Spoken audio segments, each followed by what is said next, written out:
Hello and welcome to Loon Lovers Live, where we're chatting with fans of the Game Changers series and the cast and crew of the Heated Rivalry TV show. I'm Jordan. And I'm Anne, and today we are meeting with Pierre Thériault to talk about his experience with the show. Pierre is the Post Production Supervisor for Heated Rivalry. We are so happy you are here. Welcome. Thank you. Well, glad to be here. Amazing. First of all, tell us where you are from. I'm from Quebec. I was born and raised in a little town outside of Montreal, like something like I don't know, 20 miles outside of Montreal. A small little community. It was great. And as soon as I came, it was university time. I moved to Montreal, and I've been here ever since. For those of us learning about post-production for the very first time, can you tell us a little bit more about your job? Yes. Post-production is whenever the camera stops shooting, just like in general, when the camera stops shooting at the end of the day, all the way to when it's ready to be seen by an audience. It becomes my sandbox. It becomes my that's the general idea of getting the material from the set, basically, giving it to editors who will put it together and get the storytelling in place. Once all the storytelling is ready. We have sound editors and visual effects people and musicians. Color graders will make everything look amazing. And then put it all together, mixing sound, packaging everything, and letting it into the world. So it's when the camera, roughly when the camera stops shooting to it's ready to be seen. That's post-production. That's a lot. So I'm amazing on the phone. My phone bill is crazy. No, it's just that we hire people. Production will hire people. We'll hire an editor. We'll hire a musician. We'll hire a sound crew, a mixer. It's like we get all those teams together, and these guys are artists. They're specialists. Guys, these people, and they're just amazing, and they're passionate people, and they love what they do. So the post production is really where as far as I'm concerned, where the magic happens. Actors on set will create magic, but will take that and bring it to another level. Yeah. With all those people. So I'm there to make sure that they have what they need to work, that there's money to pay them, let's say, and that we're just moving ahead and everybody is moving at the same pace and we're just making everything happen properly. And at the end of the day, we're just proud of everything that we've done. You should be. So that's post-production in a nutshell. Awesome. Okay, so you have quite an extensive resume in post-production. How did you get into the world of film and TV, and was it something you were always interested in? Yes. Yeah. I can't remember a time where going to the movies was not the best moment of that period. It's just I love movies. I've always loved movies, and there's a moment that happened in my life. I was watching. We were waiting for dinner one night. I was with my father, and we started watching A Fistful of Dollars, Sergio Leone movie. It was on TV. It was like shitty, but. And we started watching it, and when it was time to have dinner, I looked at my dad, and I was like, I don't know, 7, maybe 6, 7.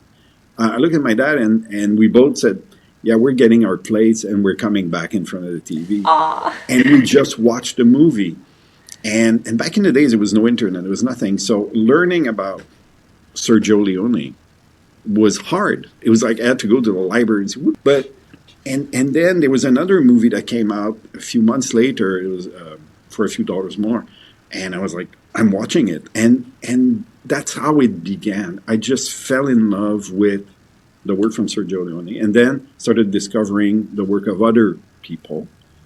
And yeah, it was Sergio Leone, it was Spielberg back in the days. Jaws was a massive influence. Oh, wow. And coming out of Jaws, coming out of Star Wars, it was, this is what I want to do. It was like I was fascinated by the work. And after Star Wars came out, there was a special on TV, like a 1-hour special about the making of Star Wars. And I remember watching what the cameraman was, well, the VFX guy was doing, John Dykstra, and what the sound designer, Ben Burt, was doing. And they were showing what they were doing on that special. And it was just like, this is it. This is it. So it's always been there. It's always been part of, and going to the movies and going to see Jaws 5 times in like 4 weeks. It was just like everything was there, and at the same time, the period, the cinema that was coming out between 1975 and 1985 or something, it was just crazy. The movies that were coming out, and so it was like going to the movies, and then it was time to go to university. So I went to cinema at Université de Montréal in 81, 82, 83. So that was like, that's it. And then I went in doing my master degree, and by luck, I got a job as an assistant editor, and I never looked back. Awesome. That was it. In actually April 5th, 1988, I started as an assistant editor. And that was a long time ago. But that was it. That's been my life since then. That's so cool. I love that. It's like achieving your dreams. Yeah. And it's very funny because back when I was in university, a year younger than me was Jean-Marc Vallée, a Montreal director. Jean-Marc Vallée, who did Dallas Buyers Club and Big Little Lies. Yeah. And he was a year younger than me. And one day he was doing some sort of homework, I guess, or an assignment. And he was interviewing people, students, and asking them why were they there? What was the point of studying cinema? And I remember sitting down with Jean-Marc. I remember exactly where we were and set up. I didn't know him at the time. We just started chatting. And he asked me, why are you doing this? And I told him to make money. And he started laughing. He was like surprised and then started laughing. He goes, no. I love movies. If I find a job that pays me in the movie world, that's it. Yeah. This is it. And I was lucky enough that it happened.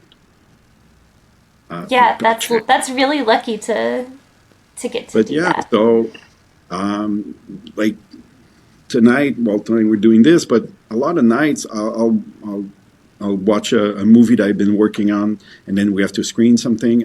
I do it, and then I come home and I watch a film. I watch a movie. So yeah, I'm really lucky that this happened for me. Absolutely. That is so cool. Yeah. Yes, side note, fangirl moment, Big Little Lies is fantastic. Love that series. Big Little Lies. Yeah, well, we can talk about it more. There is another question. Yeah, there's a question about that. Yeah, sorry. I love that one. But yes, okay. This is not the first time you have worked with Jacob Tierney. No. You also worked on The Trotsky with Jay Baruchel, who our viewers may know as the voice of Hiccup in How to Train Your Dragon. How did you find out about Heated Rivalry? And did you know what you were walking into before you took the job? Well, a little anecdote. Jacob was an actor before. Right. And back in the early 90s, he did a movie in Montreal. At the time, it was called Adam and Smoke. It changed name after that. He was playing the son of Eric Roberts in a Quebec movie. And I remember him because I worked on the movie. I was an assistant editor, and I said, "Well, he's a good actor. He was young, but he was a good actor." Years later, I started working with his father, Kevin. Kevin Tierney hired me to work on a MOW, like something made for TV movie about a Montreal doctor called Henry Morgenthaler. And after that, we started working together. We did a Canadian movie called Bon Cop, Bad Cop, which is incredibly funny. And I think it's like one of the highest grossing Canadian movie ever. It's a wonderful, wonderful movie. And then I became really good friends with Kevin. And then he said, well, Jacob is going to direct a movie called The Trotsky. Do you want to do it? I said, yeah, sure. And we did The Trotsky, and it was amazing. And I don't know if Jacob will ever watch this podcast, so it feels weird to say it, but it was obvious that Jacob was something else. He was smart. He is smart. But at the time, he was an amazing director. He was intelligent. His general culture, like everything about, and he's a sweetheart. He's lovely. And so doing The Trotsky, and then we did Good Neighbors, the second movie, well, the third movie directed, but the second one I did with him, with Jay again, Emily Hampshire, Scott Speedman was there, and produced by Kevin. And we had a wonderful time. And then he disappeared. Then he went to Toronto, and we would see each other like once in a blue moon or something at a premiere for another. He acted in a movie that Kevin directed, so we would see each other and so on. But then we lost touch. Kevin passed away, sadly, and then October of 2024, I get a call from Jacob. I go, "What's going on? Hey, how you doing?" I said, "Oh, we're thinking of doing this TV show. It's 6 episodes, and we're thinking of doing it in doing the post production in Montreal. So would you be interested?" And I said, "If I'm working with you, no." But it was a joke. But I said, "Yeah." Brendan was on. I think Brendan was on the call as well. And we started chatting and said, "Oh, I'm going to send you the scripts." And he sent me the scripts for 1, 2, 3 of Heated Rivalry. And that's how I discovered. I had no idea. I was not aware. I'm so sorry, but I was not aware of the book. It's something that existed, but I had no idea. It was very niche prior to the show, so. I didn't say that. But yeah, no, so to answer your question, I had no idea. I started reading it and I went, wow. Okay. That's page 1. Okay. Oh. And I was just reading it and then I got episode 3, which is Game Changer, which is Scott and Kip, and I went, what's going on? Why are these guys? But I didn't have 4, 5, and 6 because they were not ready at the time. It's just like I read them later, but I was reading that, and my job at the time was, okay, tell us how much it's going to cost to do post production, and give us a schedule. What's going to be the time frame for this? If we start shooting after Easter, and we have 35 days of shoot, and to me, and I'm not proud of that, but to me, it was just like a small Canadian TV show. There was nothing like when you read the story, well, it's a good story. It's good characters. I didn't know anything about like prior to this, so it's interesting. I really episode 3 I thought was really there was something really interesting in the way it was ended and the way it ended. I was like, oh, this was good. Okay, so this is going to be that many weeks of editing. It's going to be that many days of dialogue editing. It's going to be this is my job. So I was not reading it as a reader. I was reading it as a post-production supervisor. And then when I started looking at the dailies and when we started seeing editing, I was like, okay, this is interesting. And well, there's a lot of nudity, but okay. And then what do I have to do to look like that? But it was, but it started as, and I'm not proud of this, but it started as a TV project. I've done 1 hour episode TV before. It was not, I could not compare it to Big Little Lies. We're talking about Big Little Lies, but Big Little Lies was 100 days of shoot. Wow. For, I think season 1 was 7 episodes, if memory serves. 6 or 7. It wasn't 8. I've seen it, but but it was different. It was like completely different. There was a lot of material. A day we're doing many setups. Let's go. And Jacob is truly an amazing director. He knows what he wants. He has a vision. He knows exactly what he wants. He's an actor. He knows how to speak to actors, how to talk to actors. His notes on set, from what I've heard, are simple and precise, and he will trust the instinct of his actors. And there was a lot to shoot in 35 days. That's crazy. So when the material started coming in, it was just like, wow, it's really good. But it's when the editing started. And we started seeing scenes, and we started seeing more scenes and assemblies, especially, episode 3, 4, 5, and 6. Episode 1 and 2 are a little bit harder, I think, because there's a lot to establish. Right. And the story takes place over many years. So there's a lot of information needs to happen. And they're pretty, Ilya is pretty cold. So it's a little harder, but when you get to 4, 5, and 6, good God, it's amazing. It really is. And so we saw it happen, but even at the end, I'm sorry if I go really too long, just let me know. No, keep going. This is fascinating. We're like. But because and same thing when I was reading the script, I said, okay, so we're going to need.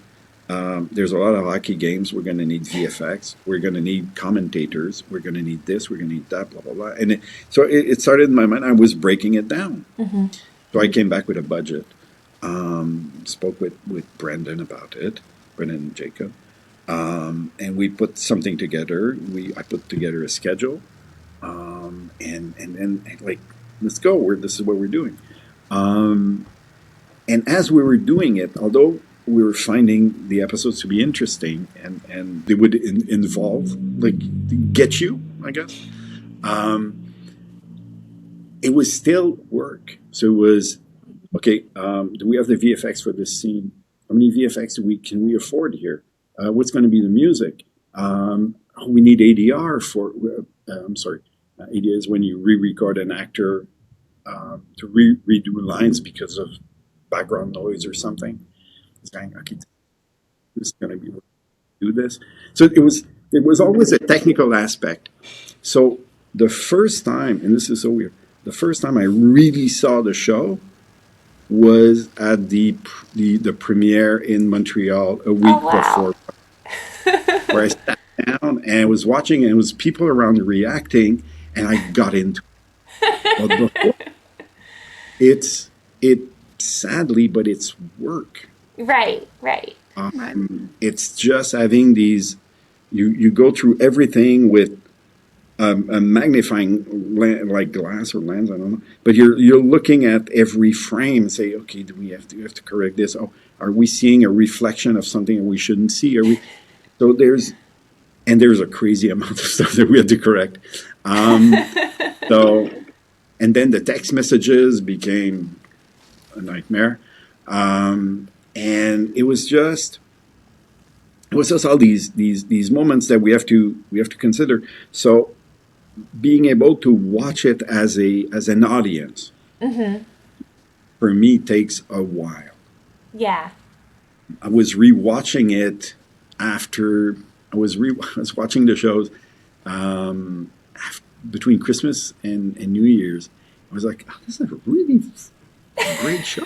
It's just like, and it's just and outside of the fact that the boys are amazing and they look amazing, it's a very compelling story. It's a beautiful story, and it's beautifully told.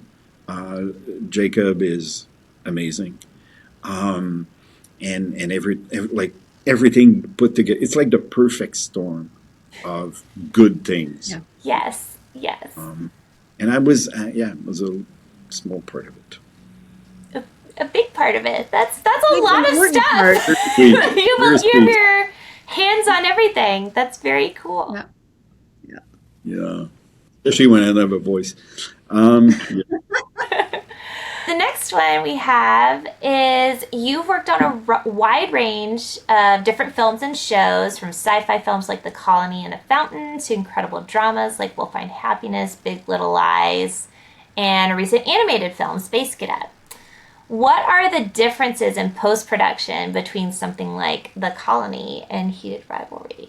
I thought, because as you were saying it, my mind went to, I didn't have to erase a modesty sock from the robot and spit it out. I'm sorry. It's a little different, yeah. So, How many times did you have to erase a modesty sock? That's right. How many times was a robot like doing something? Well, it's interesting. Well, The Colony is a science fiction movie. It was not a big budget, but it was a comfortable budget. We ended up shooting, oh my God, in NORAD. There's an army base that I believe is like a mile, like in the ground. And if you look at The Colony and when everything you see, all the insides were done there.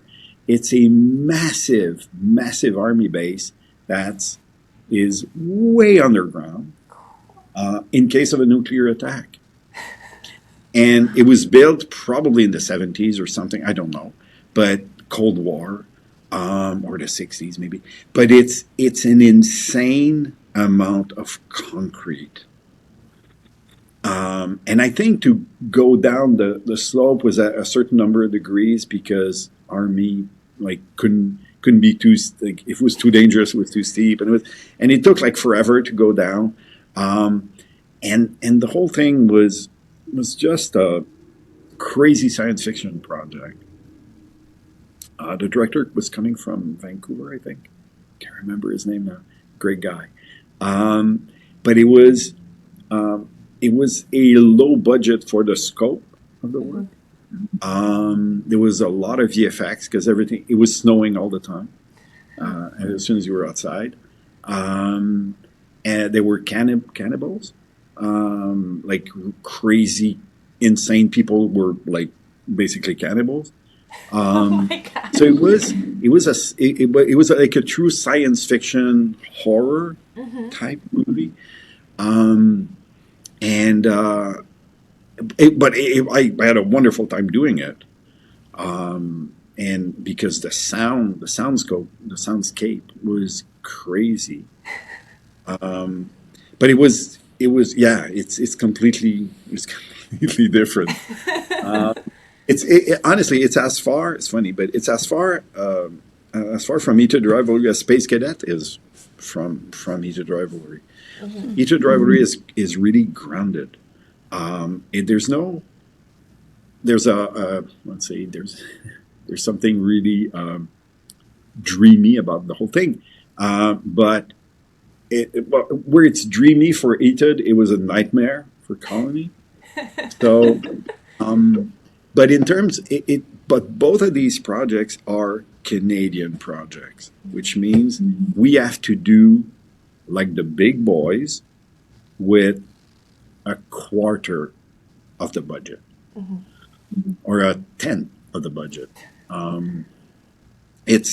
And this is what makes Heated Rivalry even more a phenomenon. Is we did it for a Canadian budget, so the It casting doesn't look was like it. No. no, but I think, well, yes and no. Some people have complained. I've seen some things where they say, well, obviously they didn't have that many extras because of okay.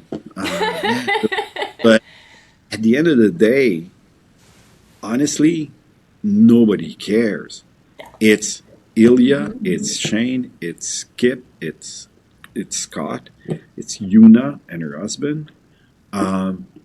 Kip's father is a wonderful character. Yes. Rose, Sophie Nénis is great. It's like, it's all these, and this is all, honestly, this is all we care about. Right. And that's why I'm proud of it, because everything else that like the crowd scenes or the hockey scenes or it's not we didn't have $100 million to do it, but honestly, who cares? Right. Yeah. We're No one's telling- looking that much at the hockey scenes. If you are, you We're miss not the looking point. at the crowd. Yeah, Yeah. the whole scene at the end, the scene one of the scenes I really enjoy is Scott winning the cup in episode 5. Yes. Scott winning the cup, checking out Kip, saying, "Come here, boy." And that moment is like people are screaming. I've seen videos of Yes. like screening of episodes in sports bar. Yes. Amazing. Every time I think about it, I kind of get emotional, but I don't know Yeah. why. Yeah. But I mean, yeah, it's very emotional. it's amazing. But that scene has a ton of VFX.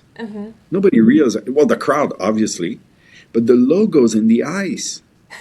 There was no logo in the ice when we Oh were wow! shooting. I didn't know that. And Jacob, well, and it made sense. Like the whole all the players from New York are just skating around, and they gather at the center of the ice. And I had to. Well, I didn't have to do it. A VFX person, Vincent Scotti, had to kind of do the like put the logo in the ice, but through all the skates and Oh all the. gosh! If somebody looks at it frame by frame in high resolution, yeah, maybe you'll see some skates that are kind of like getting a little bit of red or something. If somebody says the series sucks because of that, well, They ugh, missed the yeah. point. Yeah, they missed the point. Like, guys, like watch something else. Watch, Yeah. I don't know, something else. Get into the moment. Get into the emotion. This is it. This is a wonderful story. There's something so pure about the story of Shane and Ilya, the story of Kip and Scott. It's something that we should aspire to in a certain way, as people like loving each other. So, like, who cares about, seriously, the little squiggly thing around or the fact that we see the same guy 4 or 5 times in the background? Nobody cares. I didn't notice. I can tell you that. No, not until Ashley pointed it out. We We Oh, did it You're was- not focused on that. You're focused on the music building, Yes. along with the camera rotating around them to the reactions Their of faces. Shane and Ilya. Yeah. And We don't care about who's in the stands. François is amazing. François Arnaud, wonderful actor. I've had the pleasure of working on other things with him before. Oh, cool. He's always outstanding. I didn't know Robbie, but it's kind of, my God, that guy is amazing. He's great. He is so lovable.